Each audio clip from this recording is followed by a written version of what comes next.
రేపు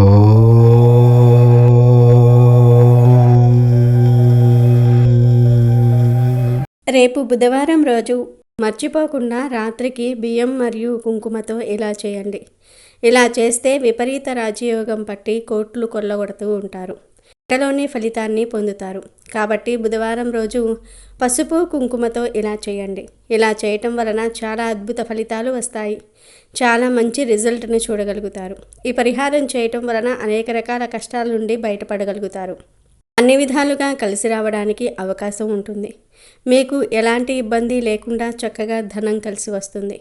కనుక ఖచ్చితంగా ఈ పరిహారం చేయండి. ఈ పరిహారం మనకు ఉండే ఇబ్బందులతో పాటు దరిద్రాలను కూడా తీసేస్తుంది. చాలా మంచి రిజల్ట్ వస్తుంది.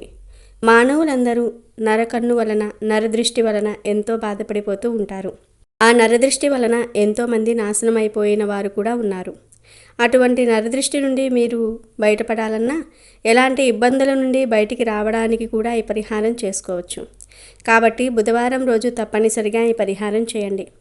నరదృష్టి ఒక్కటే కాదు, ధన సమస్యలు, అప్పుల సమస్యలు, ఆరోగ్య సమస్యలు, దరిద్ర సమస్యలు, ఇలా అన్ని రకాల సమస్యల నుండి బయటపడడానికి కూడా ఈ పరిహారం బాగా పనిచేస్తుంది.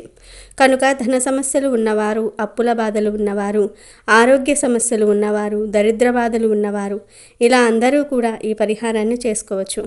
మరి ఇంతకీ ఈ బుధవారం రోజు బియ్యం కుంకుమతో ఏం చేయాలి అనే విషయాన్ని ఇప్పుడు మనం ఈ వీడియోలో వివరంగా తెలుసుకుందాము.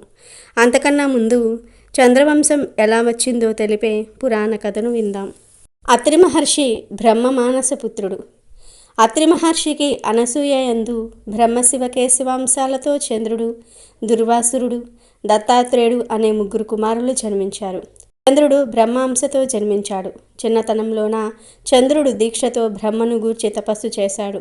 ఆ తపస్సుకు మెచ్చిన బ్రహ్మ చంద్రుణ్ణి లతలకు, వృక్షాలకు, ఔషధీలకు, నక్షత్రాలకు అధిపతిని చేశాడు. తరువాత చంద్రుడు రాజసూయ యాగం చేసి దక్ష పుత్రికలను 27 మందిని పరిణయమాడాడు. ఆ వయసులోనే చంద్రుడు దేవగురువైన బృహస్పతి దగ్గరకు శాస్త్ర జ్ఞానం కోసం విద్యాభ్యాసానికి వెళ్ళాడు. గురువును, గురుపత్నిని సేవిస్తూ చదువు సాధిస్తూ ఉన్నాడు. ఒకనాడు గురువు ఇంద్రుని రాజధాని అమరావతికి యజ్ఞం చేయించడానికి వెళ్ళాడు. బృహస్పతి భార్య తారకు అందగాడైన చంద్రుడిపై మోహం కలిగింది.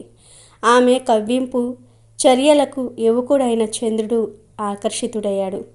గురుపత్ని అని కూడా మరిచిపోయి తారా విలాసాలకు లొంగిపోయి ఆమెను ప్రియురాలిగా చేసుకున్నాడు. బృహస్పతికి భయపడి ఆమెను లేవదీసుకొని దూరంగా పారిపోయాడు. ఎవరు చెప్పినా చంద్రుడు తారను వదిలిపెట్టలేదు. ఈ కారణంగా చంద్రుడికి బృహస్పతికి మధ్య శత్రుత్వం మొదలయ్యింది. రాక్షసుల గురువైన శుక్రాచార్యునకు దేవతల గురువైన బృహస్పతితో సహజంగానే విరోధం ఉంది.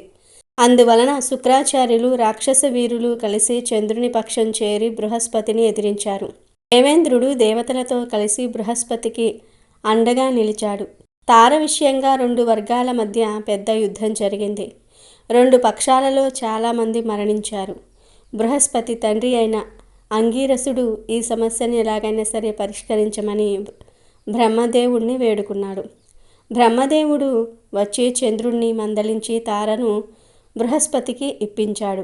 అప్పుడు బృహస్పతి తారతో ఇలా అన్నాడు: ఓ అపవిత్రురాలా, సిగ్గులేక వైశ్యలాగా అధర్మంగా ఆ చంద్రుని వల్ల గర్భం తెచ్చుకున్నావు. ఆ గర్భం దించుకో అన్నాడు. అయినా తార వినకుండా చక్కటి బంగారు రంగుగల అందమైన బాలుణ్ణి ప్రసవించింది. ఆ శిశువు దివ్య తేజో విలాసుడై మోహనాకారంతో ఉన్నాడు.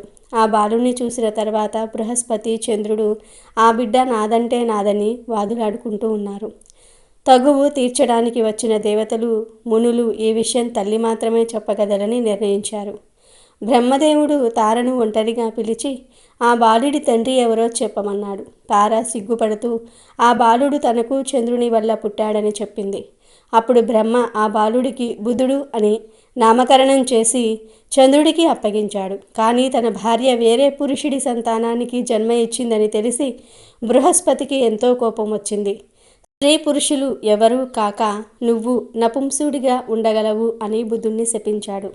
కుమారుడిని తన ఇంటికి తెచ్చుకున్న చంద్రుడి ఆనందానికి హద్దులు లేవు. ఆ బాలుణ్ణి తన భార్య రోహిణి చేతిలో పెట్టాడు. ఆమె బుద్ధుణ్ణి చాలా ప్రేమగా పెంచింది. బుద్ధుడు తన చిన్నతనం నుండి బుద్ధిమంతుడని పేరు తెచ్చుకున్నాడు.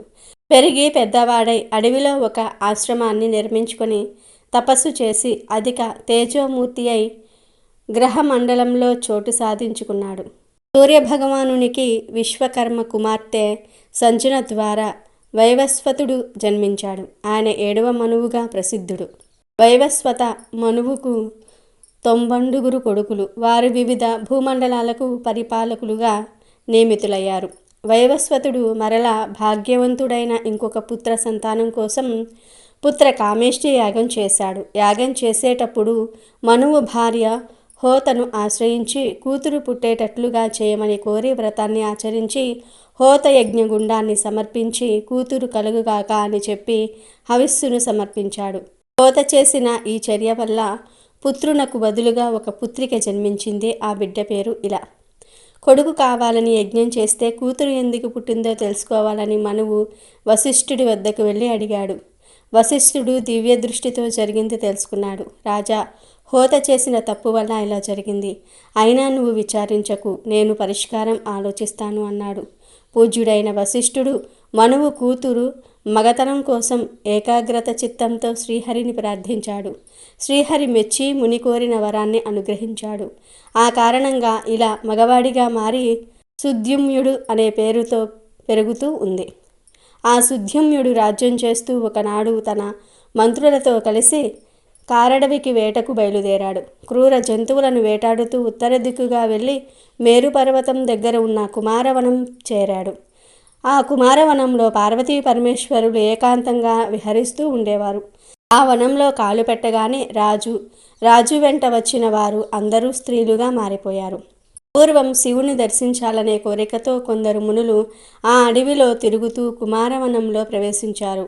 ఆ సమయంలో శివుని ఒడిలో ఉన్న పార్వతీదేవి మునులను చూసి సిగ్గుతో లేచి కూర్చుంది.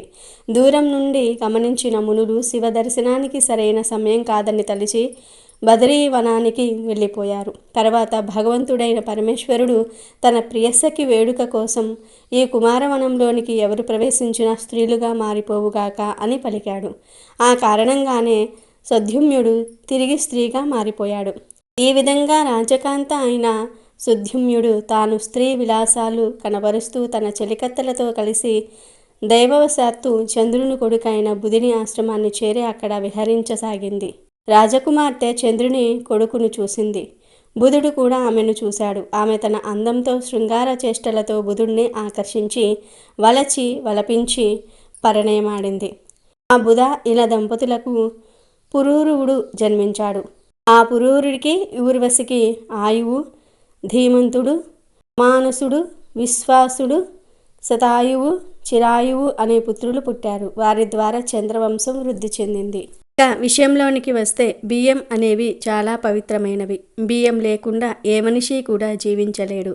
బియ్యం అన్నపూర్ణాదేవి స్వరూపం, లక్ష్మీదేవి స్వరూపం. మన సమస్యలను తొలగించుకోవడానికి బియ్యం, కుంకుమ బాగా ఉపయోగపడుతూ ఉంటాయి.